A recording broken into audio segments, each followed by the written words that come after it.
আলদোর খাবার সুইগি জোম্যাটোতে পাওয়া যায় না, অথচ আমাদের সাথে ইতিমধ্যে একটা ফ্রড কেস হয়ে গেছে। জোম্যাটোর এই অ্যাকাউন্টটা আমরা খুলিনি, আমাদের পারমিশন ছাড়া কে খুলেছে জানি না, অথচ এটাকে আমরা বন্ধ করতে পারছিলাম না। অনেক কাঠখড় পুড়িয়ে ওনাদের সাথে কথা বলে এটাকে বন্ধ করানো হলো ঠিকই, কিন্তু এই যে তোমাদের থেকে রোজ কমেন্ট পাই সুইগি জোম্যাটোতে আমরা কেন নেই, আচ্ছা কি মনে হয় কেন নেই কমেন্টে জানাও তো। তোমাদের সাথে আলাপ করা এই মানুষটির সাথে, যিনি নিজের জন্মদিনের বিশেষ দিনটাকে বেছে নিয়েছেন আলদো ক্যাফের জন্য।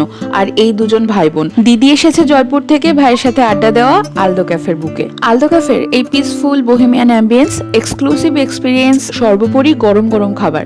আচ্ছা অনলাইন ডেলিভারিতে কি এগুলো পাওয়া যাবে? তোমাদের এতজনের কথা মেনে হয়তো একদিন খুলতেই হবে, সেসব পরে। এখন এমন এক ব্যর্থতার গল্প শোনাবো, কত শত প্রচেষ্টার পর সফলতা আসে জীবনে তা দেখো। দূর থেকে যেমন কাশবন ঘন মনে হয়, তেমনই সফলতা একদিনে আসে না, তার পেছনে কত যে প্রচেষ্টা থাকে।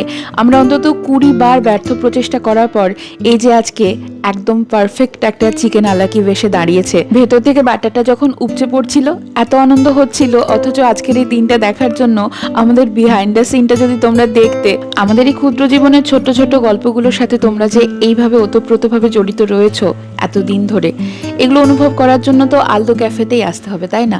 না পারা থেকে পারা অব্দি এই অংশটার সঙ্গী তোমাদের করতে পেরে আমরা সত্যিই আপ্লুত। তাহলে দেখা হচ্ছে সল্ট লেকে আলদো ক্যাফেতে।